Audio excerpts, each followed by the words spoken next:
Hello, my name is Lizzie Tice, and this is my presentation on the Vietnam War.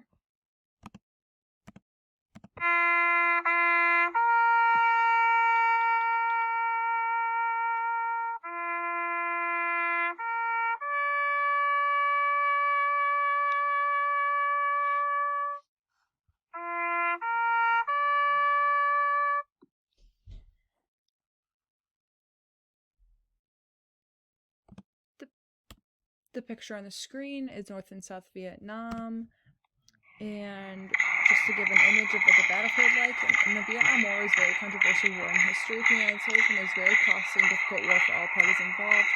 The war was fought between North and South Vietnam, with each side having their allies. The North had the communist allies, such as Soviet Russia and Communist China, while the South Vietnam had the United States, France, and other anti-communist nations. The United States' involvement in the war was very controversial and divided the American public. Many believed that the U.S. involvement was unnecessary. This picture is of Ho Chi Minh, a Vietnamese political figure. He served as Prime Minister of North Vietnam from 1945 to 1955, and then served as President from 1945 to 1969. Ho Chi Minh was a Vietnamese communist who was dedicated to gaining independence for Vietnam from colonial rule of the French. Ho Chi Minh worked with the Soviet government to achieve that independence and throughout the Vietnam War. This is a picture of the Truman Doctrine, which was created by President Harry Truman during the Cold War era. And during the Cold War era, the United States was devoted to containing communism and the spread of Soviet Russian influence. Truman said it must be the policy of the United States to support free peoples who are resisting attempted segregation by armed minorities or outside pressures.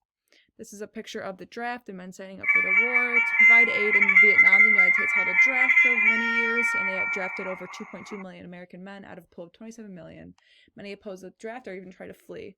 This is a picture of the battleground. The war in Vietnam was very complicated and tricky to maneuver due to the natural geography that is in Vietnam, such as jungles and many vegetation. And those who are unfamiliar were put at a disadvantage. The United States even tried bombing tactics trying to destroy the vegetation. This is another picture of the military forces. The United States tried to adapt to the obstacles of natural vegetation, but the Viet Cong's use of guerrilla warfare was outweighing all their attempts to fight and win battles. The U.S. military was defeated in many battles due to the Viet Cong's war tactics in the jungles. This is a picture of the Viet Cong and the Vietnamese soldiers. Viet Cong is short for Vietnam Cong Song, which means Vietnamese communists, and they are a guerrilla force that fought against South Vietnam and the United States during the Vietnam War. The guerrilla warfare tactics used by the Viet Cong is what secured most of, if not all, their victories against the U.S. military.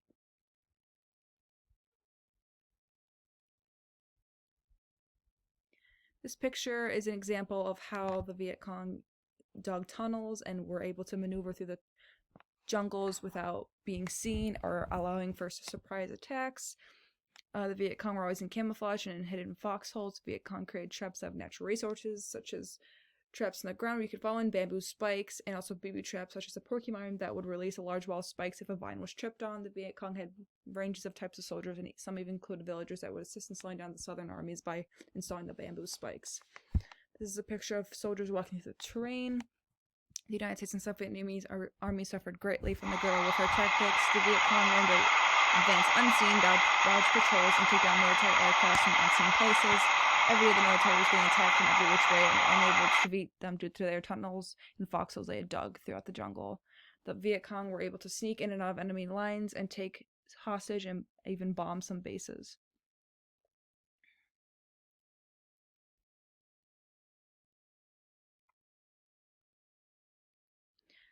This image is of the bombings of the jungles. The United States had tried multiple different tactics to try and weaken the Viet Cong armies. First, the United States Army started to spray Agent Orange over Vietnam to try and cover vegetation that the Viet Cong were using as disguise or hideouts. Not only that, the United States military dropped many bombs over Vietnam. President Lyndon B. Johnson implemented the 3-year campaign of bombing of North Vietnam, and especially towards the Ho Chi Minh Trail, this was known as Operation Rolling Thunder.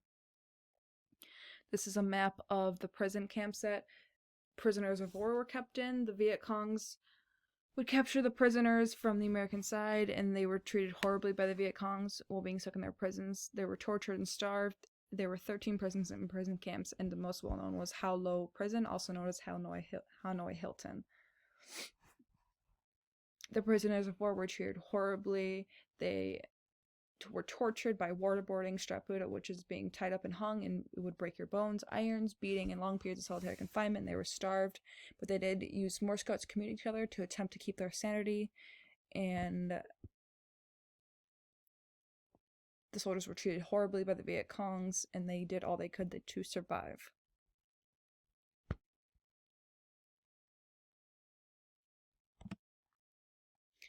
This is an image of Operation Rolling Thunder, which was from before the United States implemented Operation Rolling Thunder from March 1965 to October 1968, and this was intended to put more pressure on communist leaders to try and weaken the armies by destroying their land, which in turn destroys their advantage of guerrilla warfare.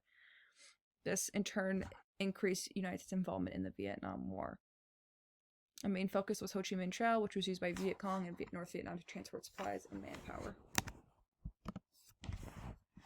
This is an image of a rally. It's on the poster. It says, "God yes, communism no." And during the Cold War era, the United States was passionate and devoted to preventing the spread of communism, but the U.S. involvement was very controversial, and many were opposed to it, while many were very for it because they wanted to prevent the spread of communism. This became very controversial in the home front of America and created rallies and protests for and against the war. This is a protest, obviously against. It's anti-war. Peace activists and leftists began protesting on college campuses, but as the war in Vietnam progressed, the U.S. involvement got more intense. Protests turned into anti-war marches and many more serious things.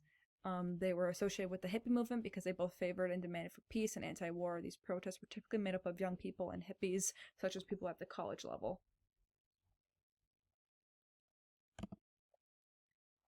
This is a picture of the opposite, people that supported the war.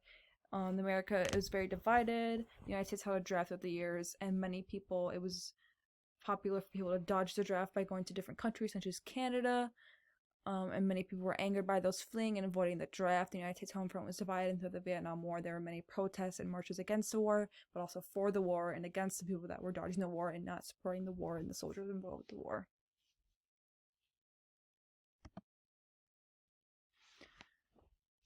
This is a sad image of a Vietnamese family. The Vietnam War had over 3 million casualties, and more than half of those were Vietnamese civilians. The United States had many bombings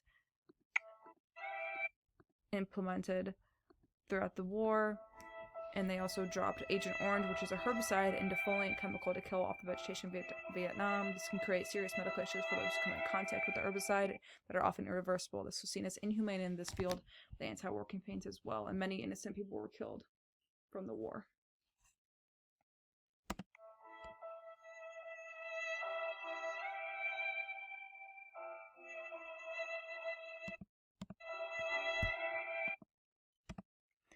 This is an image that is obviously against the war. Lyndon B. Johnson was definitely criticized throughout the war when he came into presidency because of the bombings and how inhumane he was throughout the war with treating Vietnam, and he was dedicated to winning the war, so he did everything he could, but eventually they did not end up being successful in winning the war.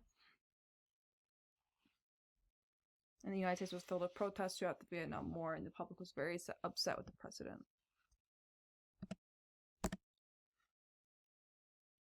The Vietnam War was finally over, or at least U.S. involvement was over, and the Paris Peace Accords were signed on January 27, 1973, and this ended direct U.S. involvement in Vietnam.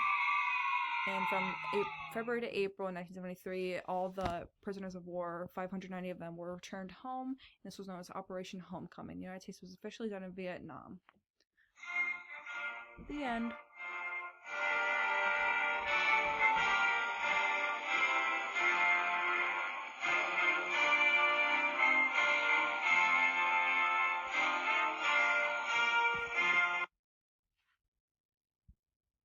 Thank you. I hope you enjoyed.